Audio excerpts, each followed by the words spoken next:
si President Marcos, siya nagbanggit nitong issue ng flood control. Sinabi niya, mahiya naman kayo dun sa kanyang State of the Nation address. Pero syempre, ang inaabangan dito, gaano kalapit maididikit kay President Marcos itong issue ng flood control. Dahil we're just trying to get a better sense kung gaano kalawak itong corruption na ito. And ang clearly nakadikit sa kanya, yung kanyang pinsan po, si former Speaker Ferdinand Martin Romualdez. Nag-resign, kanina humarap na sa ICI, pero do you consider him still as a big baggage politically for BBM? Alam mo to ba, to be honest, I think si Speaker Romualdez dito sa picture ng distab, he is already irrelevant. Kasi whether bitayin mo yan ngayon, yung bitayin mo as in kahit i-firing squad mo siya ngayon, hindi hihinto yan sila Kiko Barsaga, sila Sara Duterte, hindi sila hihinto. Because they're not really out to get to the bottom of this. They just want a power grab, di ba? Maliwanag yan, hindi na sila titigil dito. Kaya irrelevant whether bagahe o hindi, kung i-firing squad man o hindi. Ang grupo na yan, yung mga nagde-destabilize, ang habol is yung number one, si President Marcos. Kaya by hook or by crook, dadali nila doon. So for example, pagka i-clear siya ng ICI, ang sasabihin nila, ano yan? Kumbaga, winightwash nila investigation, nilinis nila. Regardless ito ng ebidensya. Pagka naman nanawagan ng dugo na we need the head of Speaker Romualdez. So, sige, pinagbigyan. Kunyari, binitay.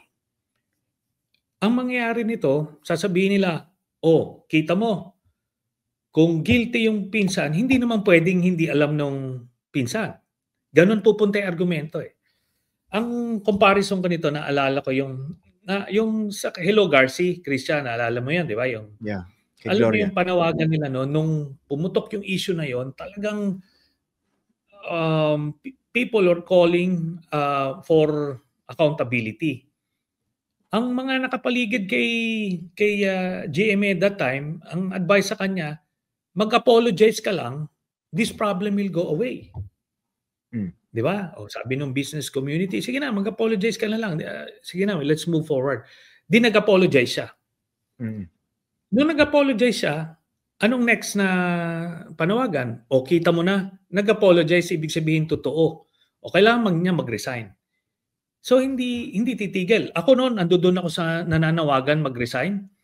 No matter what she does, talagang ang pagkilos namin was to oust her. So, ganun lang talaga yun. Pero for context, wala rin kasing kwenta yung kanyang apology. Kung naalala ng mga viewers natin. Isang walang kakwenta-kwentang apology yun. Apologizing without really saying sorry, di ba? Okay. Pero how do you think the president should handle this? Itong si Ferdinand Martin Romualdez. Kasi whether he's relevant or not, nagiging nagiging big target. Kung saan dadali ng ebidensya, di doon.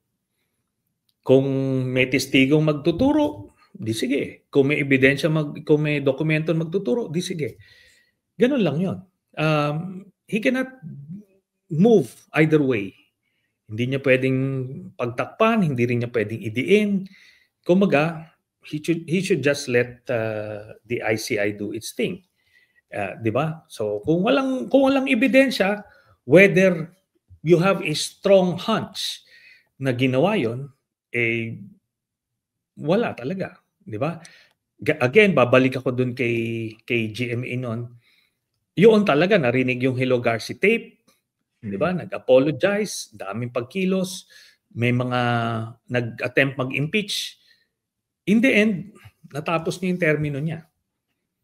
So, ganun yung situation dito. But in the case ni President Marcos, kailangan lang niyang hayaan yung ICI to do its thing. they get the sense that the president still is in firm control of his administration. And number two, he really knows what he's doing in terms of holding people accountable dito sa massive corruption. Sa nakita ko kasi, nalooban siya eh. From the get-go, nag-overlap kasi yung kanilang yung mga tao niya and yung tao ni Duterte. So nag-overlap siya. Kaya ngayon, merong mga tao sa paligid ni President Marcos na mga maka-Duterte. Di ba? Kaya yung advice nun, syempre, hindi magiging hostile para sa mga Dutertes. So yun yung problema nung circle niya. It's badly compromised. Nagbibigay. I'm sure these are the same people who advised him na hayaan nang ma-dismiss yung impeachment. Di ba? Ano yun? Malaking blunder yun. So yun ang isang kaya siya nandito sa sitwasyon na to. Kasi kung tinuloy yun, ngayon baka wala na si Sara. Kung lalabas man itong issue na to, hindi na factor in yung mga magde-disturb para ang successor would be si Sara Duterte. Ano yun? It will change the whole dynamic. Ngayon, kung alam ba niya yung paano panagutin, I think ang default niya is to let the institutions move. Ang problema sa mga institutions dito sa Pilipinas, being a developing country, hindi siya subok sa mga ganyang mga mabibigat na mga pagsubok. Kaya yun ang challenge.